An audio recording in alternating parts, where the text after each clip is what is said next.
It's a real privilege to have the opportunity to share with you all this morning. I do feel like time has really been elusive to me these days. And I don't even know when the last time that I shared anything about Mission Possible was with you. But I feel like the pandemic has given me this feeling that the events of like the last few years have been kind of put into a mixing bowl and kind of tossed like a salad. And I don't know if anybody else can relate to that experience or not, but like Lori said, my plan is to share a bit with you this morning about Mission Possible, about what's been happening in the downtown East Side. And hopefully I didn't share this with you like a month ago. I don't think I did, but if I did, just humor me, act like it's all new information. For those of you who may not be familiar with Mission Possible, or MP, as most of us call it, MP is an organization that was birthed out of this First Church congregation about 30 years ago. And our primary work today is really to help those who are challenged by poverty experience life transformation through meaningful work. So we do this by running an employment readiness program that offers training, coaching, and paid work in 2 social enterprises. We call those MP Maintenance and MP Neighbors. So our big kind of hairy, audacious goal is that over the next 10 years, we want to see 2,500 people move into work through our efforts. So this work truly is rooted in love. And that's really the theme of this morning. And it's that love that comes from God and transforms us to be able to show that same love to others, which leads to others experiencing love and being transformed by it, and it goes on and on. So if you're familiar with the old fishing proverb, give a man a fish, feed him for a day, teach a man to fish, feed him for a lifetime, I think that's a really great sentiment, but I don't really think that's what we do at Mission Possible. We aren't really teaching people to fish necessarily, but what we are trying to do is give people access to the fishing hole. We know the downtown East Side is full of talented, capable, skilled people who just need the right opportunity for some meaningful work and connection to a healthy community. Creating those opportunities and walking alongside them, helping them see the gifts and abilities they have, that is the secret sauce of Mission Possible. It's what creates momentum for people to really break free, to kind of get unstuck, to be able to move forward, take positive steps, and then experience this sense of love and dignity and self-worth that should be inherent as people made in the image of God. But it's often buried and hidden under the challenges of poverty. So that's the primary work of Mission Possible. And I'd like to share a little bit of what has played out over this past year. As some of you may know, we've had this pandemic thing going on. And so just over a year ago, things were really moving full speed ahead at Mission Possible. We were preparing to move into a new building. I was working with contractors trying to get the space ready.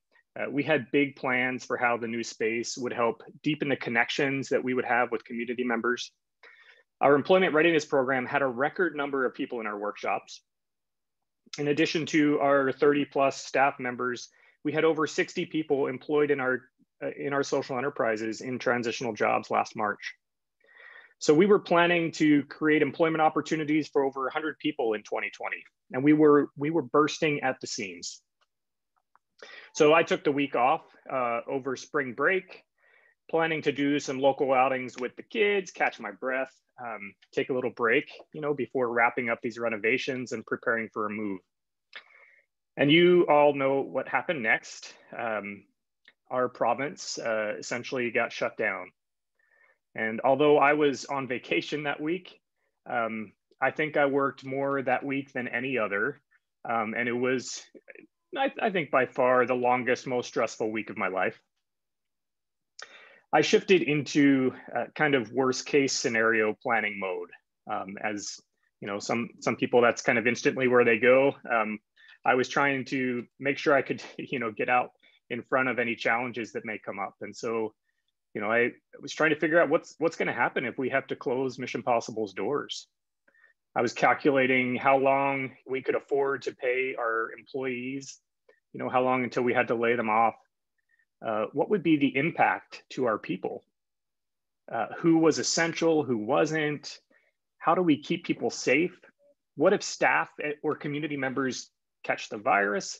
What if they die? How do I even make those decisions?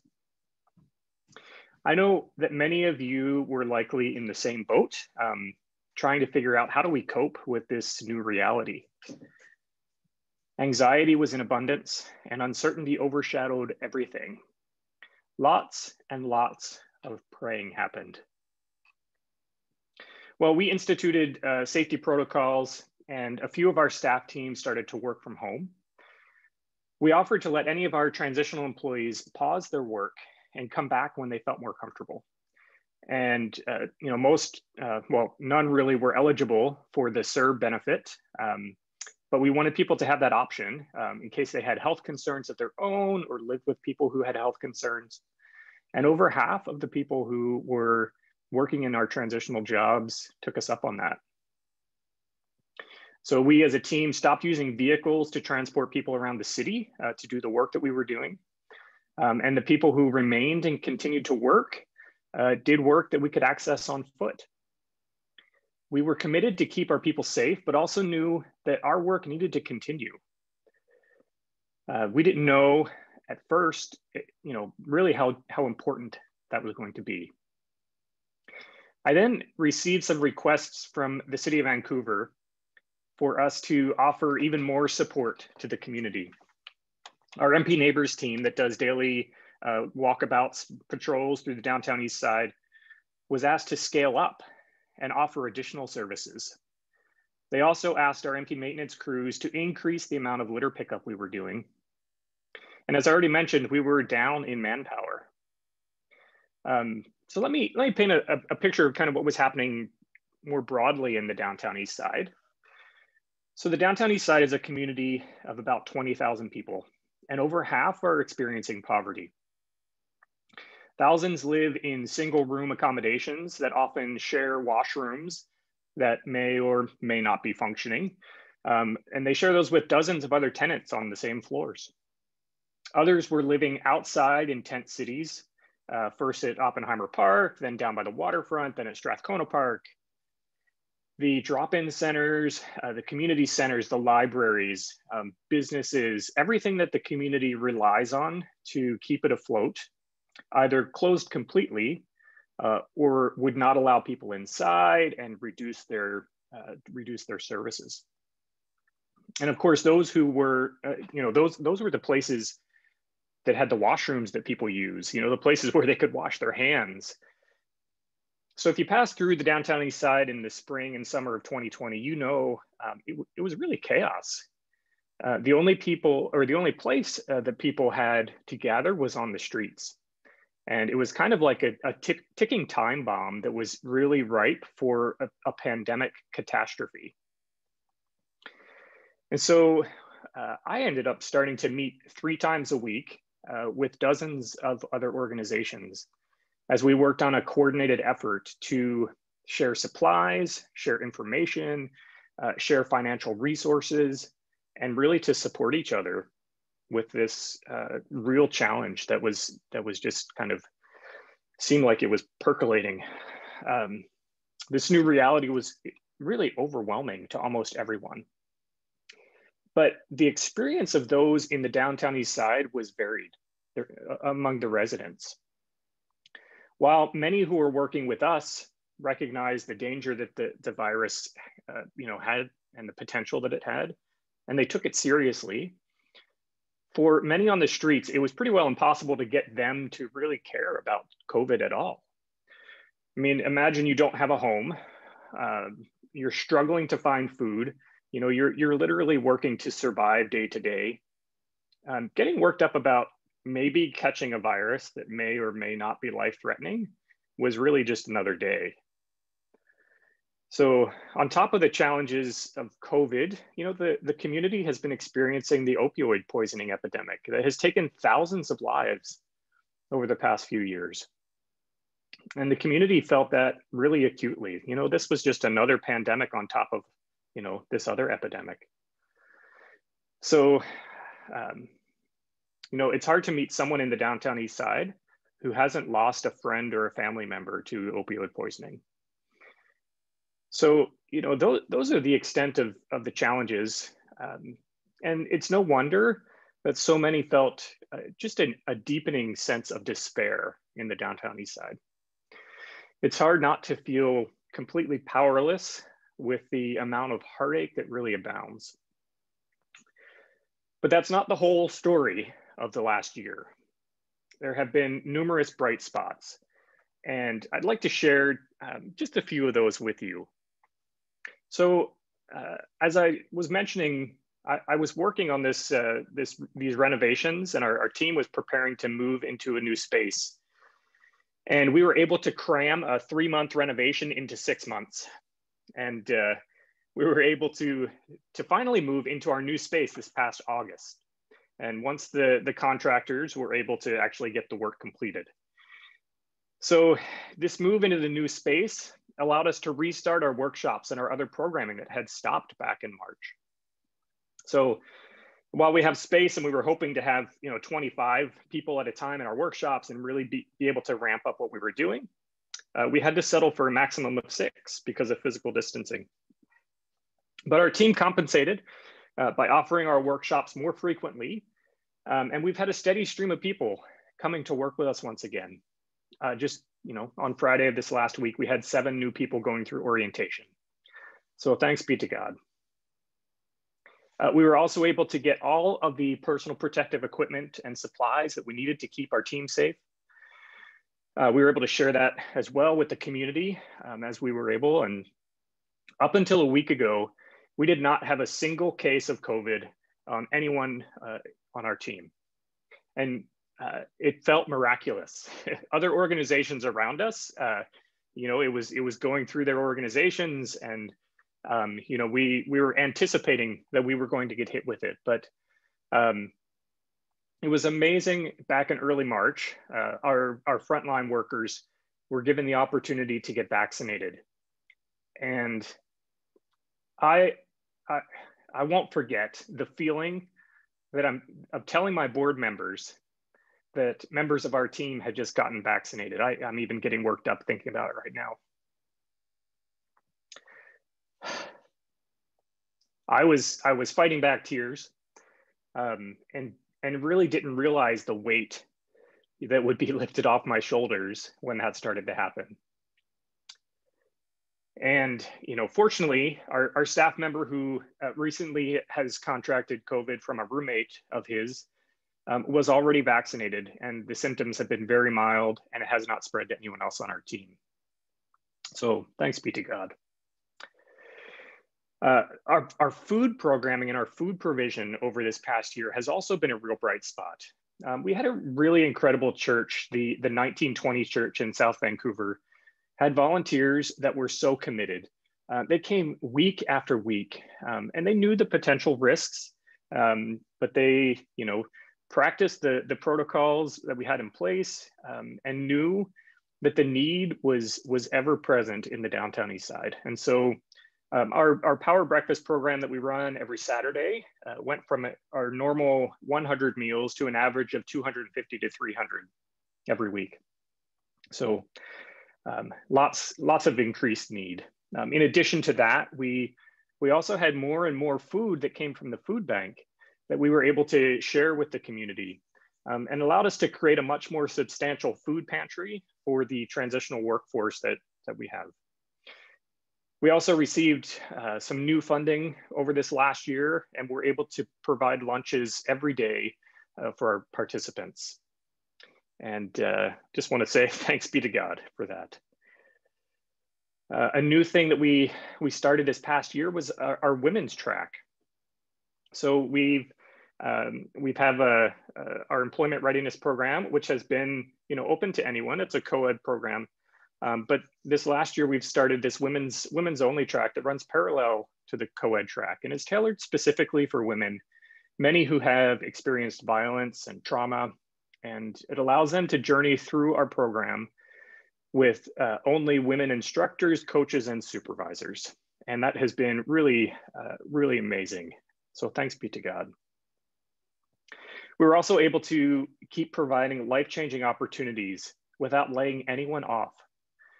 And, you know, I really have come to know much more deeply that this is life-saving work that we are doing at Mission Possible. It literally is. I've shared this before, but the workers who chose not to pause their work opportunity, they continued to work. And week after week, you know, they came and they found that the structure and the connection that they had with the Mission Possible community and with their coworkers, that really allowed them to cope and increase the sense of resiliency that they had during the stress of the pandemic reality. Unfortunately, many of those who did choose to isolate or had to isolate really struggled. Some had relapsed after years of sobriety. Others had suffered significant mental health decline.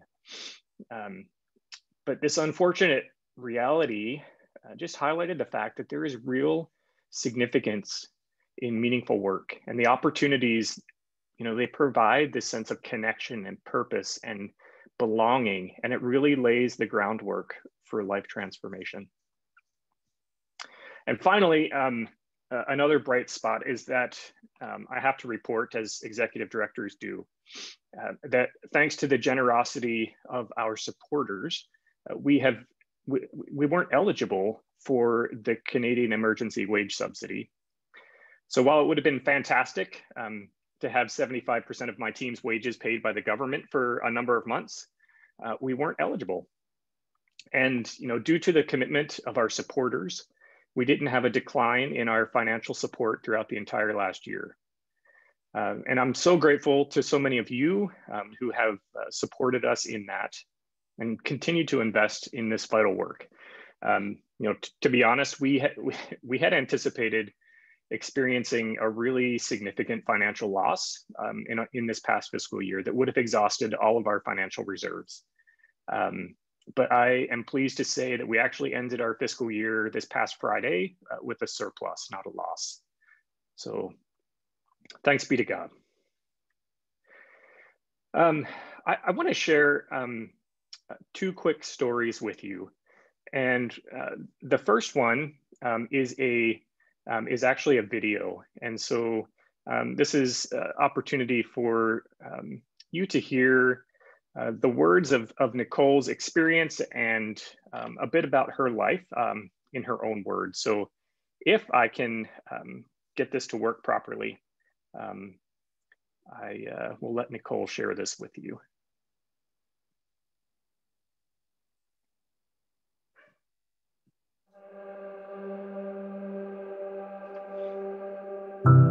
Growing up, I was surrounded by poverty, physical, verbal, and substance abuse. When you grow up like that, it's hard. There aren't a lot of positive role models and good opportunities. Life is unstable, uncertain. You aren't setting goals and dreaming. You're just trying to survive. My 4 kids and I have been homeless twice, but I always managed to scrape by to find a way to survive, to keep my kids safe and healthy. In 2016, my oldest daughter, Loretta, got involved with Mission Possible to try to get some job training. My son also got involved. I was proud to see both of them grow more confident and get stable jobs. 2 years ago, I was going through a really rough patch. I also felt defeated. I needed stability. I decided to try getting involved with Mission Possible. Mission Possible is a community of people who are working together to provide opportunities for those who live in the downtown east side. People who are challenged by living in poverty, have experienced homelessness, have experienced addiction, mental health issues, a whole host of things. As a community, we really want to provide a pathway for people to move toward a sustainable livelihood. We really are trying to create opportunities for people to experience empowerment. And the way that we do that currently is through offering training. We offer coaching and we offer paid work. Mission Possible helped me get more confident in how I presented myself and my speaking abilities. They also helped me get my food safe certification. Their training and support helped me get a stable job that I really like, working with food at a neighborhood market. I hope people are inspired by Nicole's dedication and commitment to getting where she wants to be, and also not having to do it alone and asking for support. I'm so grateful to the team at Mission Possible. They were here to help me at my lowest and when I needed someone to give me a hand up and look past all barriers and all objectives, and were willing to help me through whatever I might have faced. They've made such a difference, not only for me, but for my whole family. I know now that anything is possible.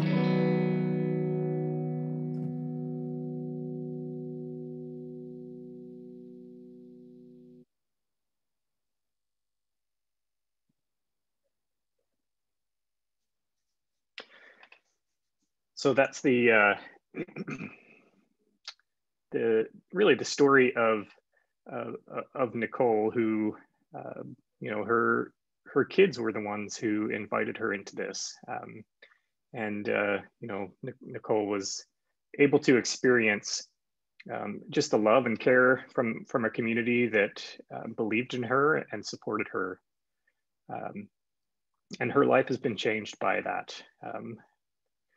So one other story that I'd like to share is of a participant who I'll call Jim, who has struggled with addiction for decades. He told me a couple of years ago that he had overdosed 11 times in his life, and he doesn't know how or why he isn't dead yet, and the doctors don't either. He survived all kinds of health challenges, many of them related to the years of substance abuse. Jim has been part of the Mission Possible community for about 2 years, and he's restarted his work with us a few times, never quite making it through 6 months due to health issues and other challenges. Well, I went to visit him in the hospital a couple of years ago when he had first kind of gotten started with us, and that was the first time that I got to use one of those fancy N95 masks that we've all kind of become accustomed to. He was struggling with a lung infection, and it had even stumped the doctors for a while, what was going on with him. But our team had written a get well card for him, kind of pretty simple gesture, and I got to be the one to take it to him. And Jim had said that he'd been in and out of the hospital so many times over the years, but this was the first time that anyone had ever given him a get well card. He told me that since that time, and he's told Chris this as well, that the only reason he is alive today is because of Mission Possible. He knows that the people at MP really care about him, and so he has kept coming back. The relationships that he has formed, the community, the support has helped him with his journey of sobriety and so much more as well. Well, over the past couple of years, his coach, who is our very own Chris Ward, has supported him and walked alongside him. And Chris could share this story much better than I can, but one of the things that Jim has shared was his desire to reconnect with his daughters and to go back east to visit them. The support and the encouragement that Chris lent him led to him buying his plane ticket.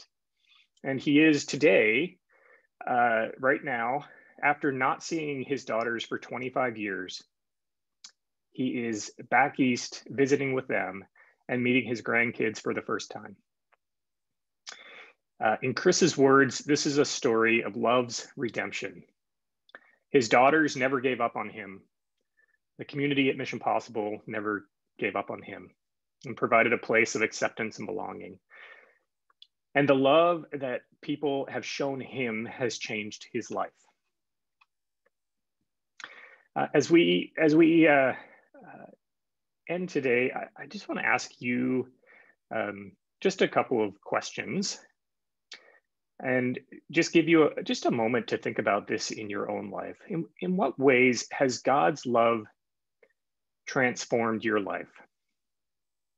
How have you truly experienced the love of God? And who has shown it to you? I just ask you to take a second to reflect on those questions. In what ways has God's love transformed your life? How have you experienced his love? Who has shown it to you?